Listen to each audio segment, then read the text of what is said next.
Jangan ambil hati. Dia pasti merasa tidak enak karena ayah kita baru saja meninggal. Putri Bramasta tahu bahwa Dirga mengganggu Randy. Aku tidak tersinggung. Randy tidak akan tersinggung olehnya karena dia adalah kakak laki-laki Putri. Selain itu, tidak ada orang lain yang berani berbicara dengannya dengan nada seperti itu. Randy mengusap kepalanya. Anginnya kencang di sini, ayo pergi. Cuaca di kota ini lebih buruk dibandingkan dengan kota Jakarta. Cuaca kota Jakarta pada bulan Oktober akan cukup nyaman, tetapi di kota ini sudah dingin. Apakah kamu kedinginan? Putri Bramasta baru menyadari bahwa Randy hanya mengenakan kemeja putih tipis meski cuaca sedang dingin, seperti tidak mempermasalahkan cuaca. Sedikit, katanya. Putri Bramasta ingin melepas jaketnya sendiri untuk segera memberikannya, tetapi Randy menghentikannya. Dia membawanya ke batu nisan orang tuanya, dan berbicara dengan serius. Ayah mertua, ibu mertua, aku akan merawat Putri Bramasta sekarang, tolong istirahatlah dengan tenang. Randy belum pernah membuat janji seperti itu sebelumnya. Ini adalah pertama kalinya, dan mungkin satu-satunya waktu. Meninggalkan Putri Bramasta di tangannya, mereka berdua bisa beristirahat dalam damai. Mereka datang ke kota ini tanpa pemberitahuan sebelumnya, jadi mereka kembali ke kota Jakarta segera setelah mereka menguburkan Hendra Guna.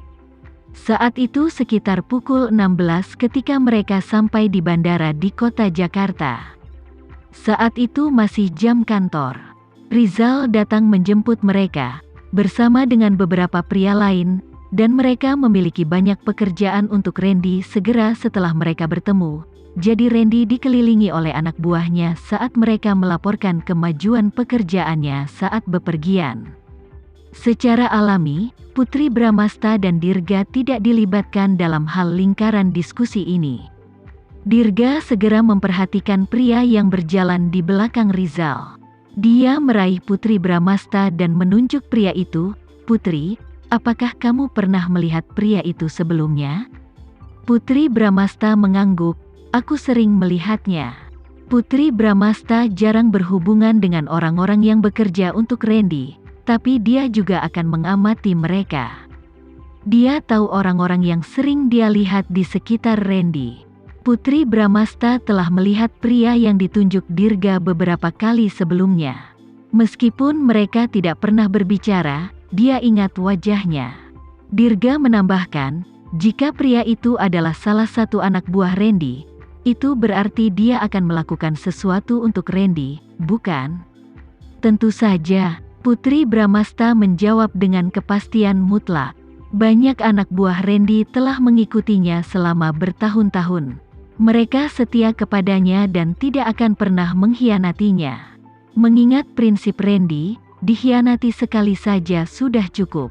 Dia pasti tidak akan membiarkan siapapun yang tidak setia bekerja untuknya. Kak, apa yang ingin kamu tanyakan? Tidak ada, dia tidak ingin mengatakan apa-apa lagi, jadi dia mulai berjalan pergi. Putri Bramasta memperhatikan punggungnya dan bertanya-tanya, ada apa dengan Dirga? Akhir-akhir ini dia bertingkah aneh. Putri, ada beberapa hal yang perlu dilakukan di kantor. Aku akan meminta supir untuk mengantar kalian pulang dulu. Dia harus sibuk dengan urusan Sandiga Group, lalu dia harus sibuk mencari pembunuhnya. Randy benar-benar tidak bisa meluangkan waktu untuk menemani Putri Bramasta untuk saat ini. Kamu pergi dan lakukan pekerjaanmu. Jangan khawatirkan aku. Putri Bramasta dapat memahami situasi Randy, jadi dia tidak ingin menimbulkan masalah bagi Randy. Dalam perjalanan pulang, Dirga tidak mengucapkan sepatah kata pun. Dia menoleh dan melihat keluar jendela dengan cemberut. Tidak ada yang tahu apa yang dia pikirkan. Putri Bramasta menarik-narik lengan bajunya. Kakak, ayah sudah meninggal, jadi jangan terlalu sedih. Kita akan bekerja keras bersama untuk menemukan pembunuhnya dan membawanya ke pengadilan. Dirga menghela nafas tak berdaya. Jadi bagaimana jika kita menemukan pembunuhnya? Pembunuhnya tepat di sisi mereka. Dia adalah pria yang tidur di samping Putri Bramasta setiap malam. Tapi apa yang bisa mereka lakukan pada Randy? Melihat Dirga yang begitu pesimis membuat Putri Bramasta marah. Apa maksudmu? Terus, tentu kita akan membuatnya membayar dengan nyawanya. Kalau saja bisa sesederhana itu. Kalau saja dia bisa membuat Randy membayar dengan nyawanya begitu mudah, dia tidak akan terlalu bergumul tentang apa yang harus dilakukan. Kakak, kamu tahu siapa pembunuhnya, bukan? Kamu punya kamera pengintai di rumahmu. Kamu melihat siapa yang menculik ayah, bukan? Putri Bramasta ingat kata-kata Rizal tentang bagaimana dia memiliki kamera pengintai di rumahnya. Siapa yang memberitahumu bahwa rumahku memiliki kamera pengintai? Dirga terkejut. Apakah Randy mencoba menggunakan Putri Bramasta untuk mendapatkan informasi darinya? Aku tidak sengaja mendengar percakapan Randy. Putri Bramasta tidak tahu apa yang dipikirkan Dirga, jadi dia mengatakan yang sebenarnya apa adanya. Aku tahu itu Randy. Dirga mendengus, dan Putri Bramasta menambahkan, kakak, kamu harus memberikan rekamannya untuk dilihat anak buah Randy, lalu kita semua bisa menemukan pembunuhnya bersama-sama. Meskipun dia tidak ingin menyusahkan Randy untuk setiap masalah, Putri Bramasta tahu betul bahwa anak buahnya akan memiliki kesempatan yang lebih baik untuk menemukan pembunuhnya. Apakah Randy membujukmu untuk meminta rekaman itu dariku? Dirga mengepalkan tinjunya diam-diam. Dia tahu itu. Randy memberitahu Putri Bramasta tentang ayah mereka karena suatu alasan. Randy tahu dia punya bukti. Itu sebabnya dia memberitahu Putri Bramasta tentang hal itu dan ingin Putri Bramasta mengambil bukti darinya. Begitu Randy memperoleh bukti, bahkan jika Dirga menuduhnya sebagai pembunuhnya, Putri Bramasta tidak akan mempercayainya. Tidak ada yang mau. Rubah licik itu. Dia memang sangat pintar, merencanakan setiap detail dengan sempurna. Mengapa Randy meminta rekaman itu padamu? Jika kamu memiliki petunjuk tentang pembunuh ayah, bukankah seharusnya kamu sudah menyerahkannya? Putri tidak mengerti apa yang dipikirkan Dirga. Dirga mengambil jurusan psikologi, jadi dia pandai menganalisis pikiran orang. Di masa lalu, tidak peduli seberapa besar dia membenci orang yang dia hadapi, dia selalu bisa tersenyum. Mengutip apa yang dia katakan, tidak ada yang akan membenci wajah yang tersenyum. Lebih banyak tersenyum tidak memerlukan biaya apapun, dan itu akan membawa banyak manfaat. Prinsipnya adalah menghadapi semua orang dengan senyuman. Namun, dalam beberapa hari terakhir, Putri jelas bisa merasakan permusuhan Dirga terhadap Randy. Ketika mereka pergi untuk menguburkan ayah mereka, Dirga bahkan tidak ingin Randy mengikuti mereka, dan hanya menyerah ketika Putri memaksa. Dirga melihat keluar jendela, aku tidak punya rekaman yang kau bicarakan. Kakak, apa yang kamu sembunyikan? Putri menarik Dirga dan memarahinya, aku adikmu. Ayahmu adalah ayahku juga. Mengapa kamu tidak bisa memberitahuku apa yang kamu ketahui?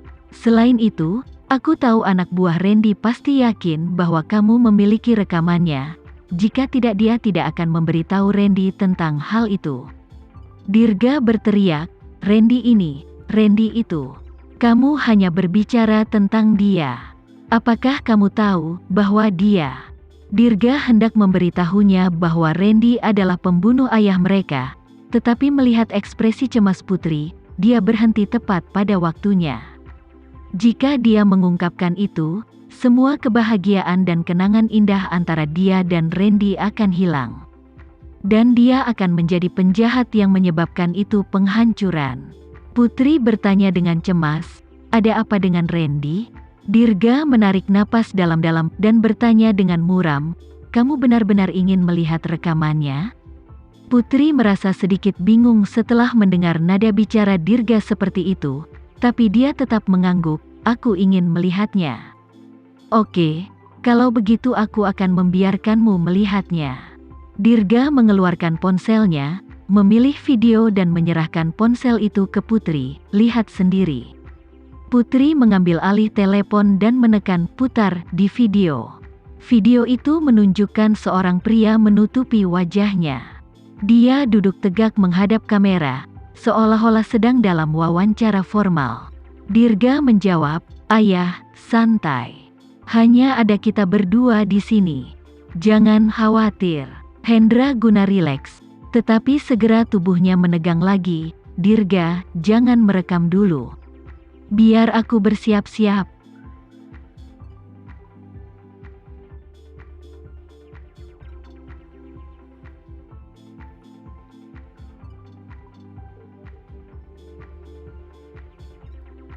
Sekian dulu ya video kali ini, kita lanjutkan lagi videonya di lain waktu. Oh iya, bagaimana menurut kalian? Semoga bisa sedikit menghibur kalian semua. Untuk teman-teman yang baru nonton, jangan lupa subscribe ya, hehehe. Dan kalau teman-teman ada yang ingin gabung langganan, bisa langsung gabung saja untuk dapat fitur yang menarik dan sedikit membantu Mimin. Terima kasih banyak sudah menonton, sampai jumpa.